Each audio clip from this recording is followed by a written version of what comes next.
Buenas tardes, vamos a dar una clase complementaria de la unidad 1. Vamos a tratar el tema sistemas económicos, tipos y características, y también vamos a ver el tema de expectativas, evolución. Estos temas surgieron en la clase de repaso por Zoom, que querían que profundicemos un poco, así que bueno, vamos a analizarlos hoy. En esta clase adicional a las 6 clases que dimos del capítulo 1. Cuando hablamos de sistema económico nos estamos refiriendo a la forma de organización de la economía que una sociedad lleva a cabo para garantizar la producción y distribución de bienes y servicios. La forma en que se organiza va a depender de la eficacia y la efectividad que va a tener un país en cumplir con el objetivo de solucionar el problema económico. Ustedes recuerdan que la economía definimos que era la ciencia que trataba de solucionar los problemas económicos y que los problemas económicos eran cómo afectar recursos que son escasos a la satisfacción de las necesidades. Entonces, los países definen un sistema de cómo van a organizar la producción y la distribución de bienes y servicios para cumplir ese fin. Otra definición es que es la forma en que la sociedad se organiza para producir y distribuir los bienes y servicios.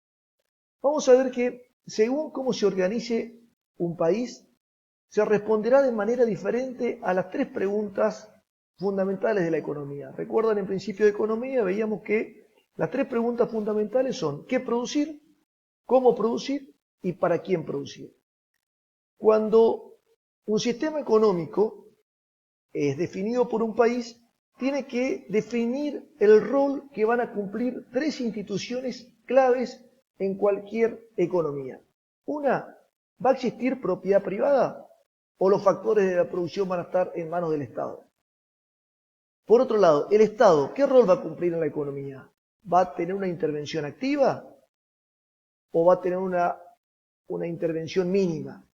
Y en relación a esto, el mercado. ¿El mercado va a ser libre? ¿Va a haber un libre mercado?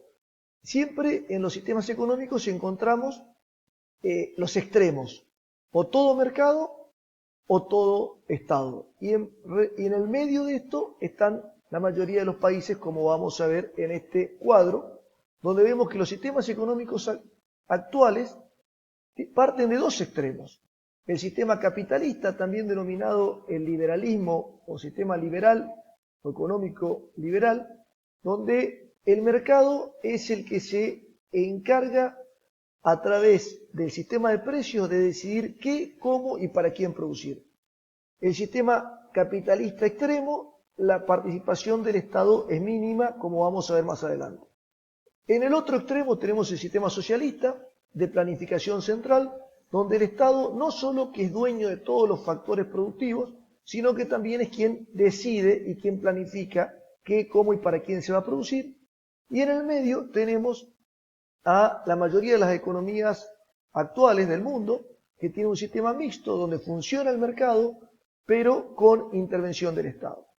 Y acá, profundizando un poquito en estos conceptos, vemos que el sistema capitalista o de libre mercado, que como dijimos, es el mercado a través del sistema de precios, quien define las 3 preguntas fundamentales.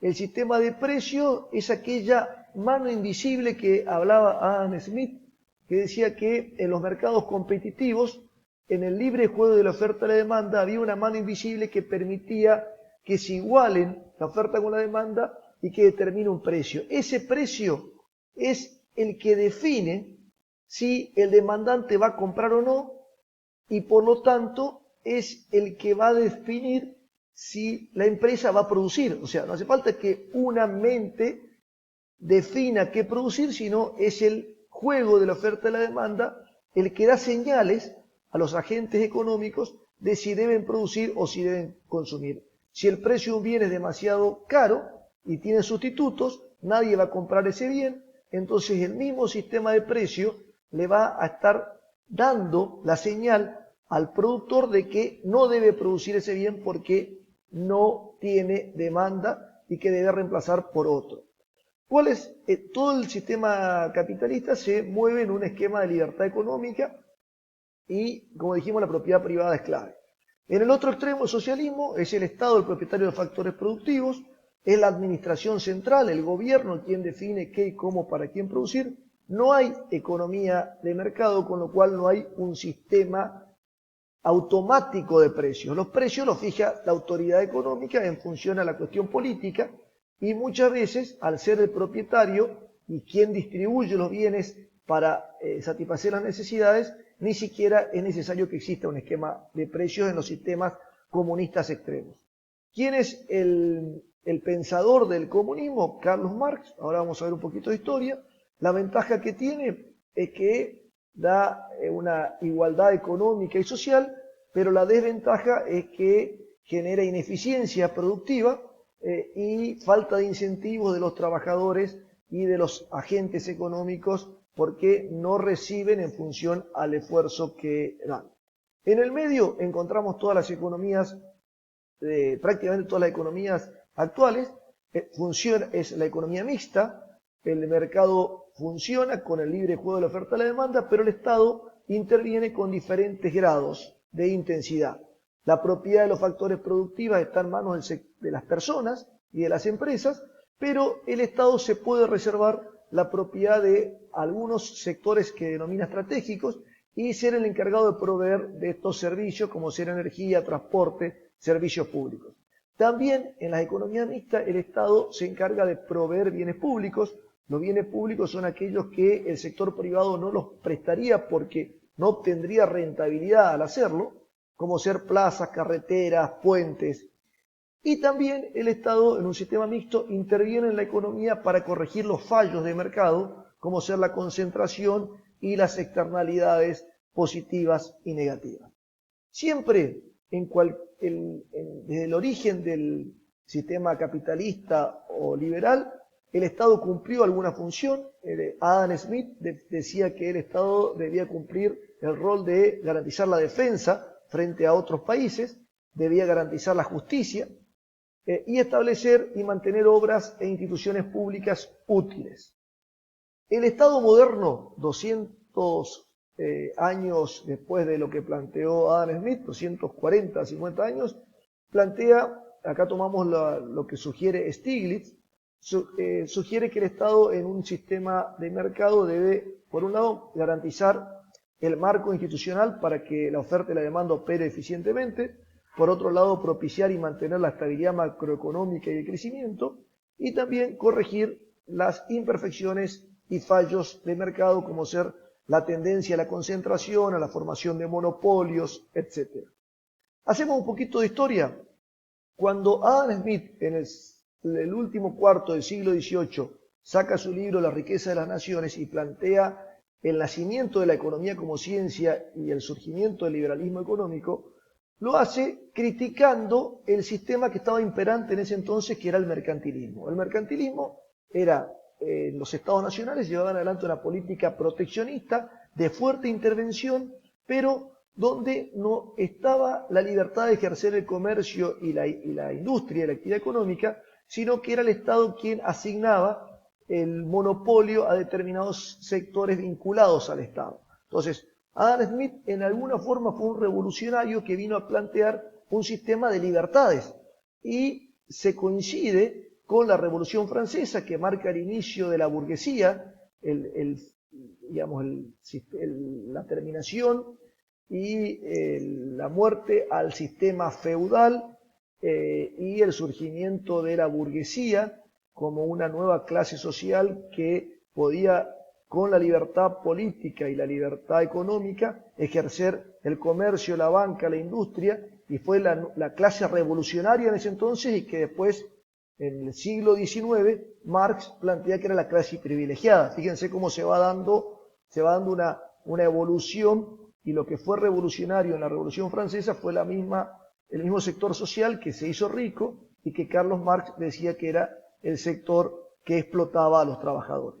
En todo esto tiene mucho que ver la revolución industrial, que permitió un crecimiento fenomenal de la economía. Nunca la economía del mundo creció tanto como a partir del principio del siglo XIX.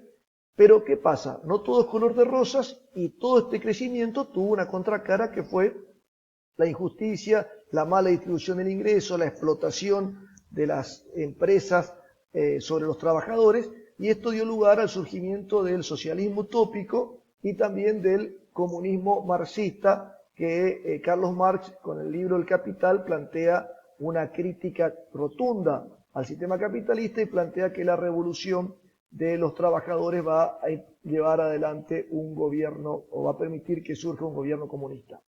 En realidad, Marx no vio el gobierno comunista, se dio en Rusia en el año 1917, pero ya Marx no estaba con vida. Por supuesto que en el siglo XX surge otro problema, que es justamente que las economías de mercado liberales caían en crisis recurrentes, y la Gran Depresión del año 29 dio lugar al surgimiento del pensamiento de John Keynes, quien planteó, justamente el padre de la macroeconomía y de la propuesta de economía mixta, y quien plantea lo que se llama el estado del bienestar, es decir, que el Estado intervenga en la economía, no solo proveyendo de servicios esenciales, sino también garantizando el crecimiento y evitando que las economías caigan en depresiones o en recesiones. Yendo al otro tema que tenemos que tratar hoy, el de las expectativas, tiene mucha importancia y vamos a ver en otros capítulos. ¿Qué son las expectativas? Las expectativas son las previsiones que los agentes económicos realizan sobre qué va a pasar con la economía en el futuro. Y en base a estas previsiones que hacen, toman decisiones económicas hacia un lado o hacia otro. Entonces, estudiar cómo funcionan las expectativas de los agentes económicos es muy importante en macroeconomía, porque de ello va a depender si una propuesta económica implementada por un gobierno va a tener éxito o no. O sea, el resultado de la política económica depende de cómo los agentes económicos tomen sus decisiones. En este sentido, vemos que hay dos corrientes fuertes respecto de cómo los agentes económicos, consumidores, empresarios, financistas, toman sus decisiones y cómo construyen sus expectativas. Hasta la década del 70 del siglo pasado se pensaba que las expectativas eran adaptativas, es decir, que los agentes económicos pensaban que si la variable económica que estamos analizando, por ejemplo la inflación o el consumo, anteriormente se comportó de tal manera, todo hace suponer que en el futuro se comporte de la misma manera, es decir, que suponen que las variables van a comportarse como se comportaron en el pasado. ¿Esto qué presupone? Que los agentes económicos no tienen información relevante, y también presupone que los agentes económicos pueden cometer errores sistemáticos, porque no siempre a futuro pasa lo mismo que venía pasando. O ante un cambio de una política, las variables macroeconómicas no responden de igual manera que como lo hicieron en el pasado. Esto da lugar a que en la década del 70 surja la crítica de Lucas, o la teoría de las expectativas racionales, donde dos economistas, Robert Lucas y Thomas Sargent, plantean que en realidad los agentes económicos son racionales, son maximizadores, manejan información, disponen de información, conocen cómo funciona la economía y toman las decisiones que consideran que son más convenientes para ellos, independientemente de lo que la autoridad económica, la que hace el ministro de Economía o el presidente de un país, pretenda o piense que van a tomar.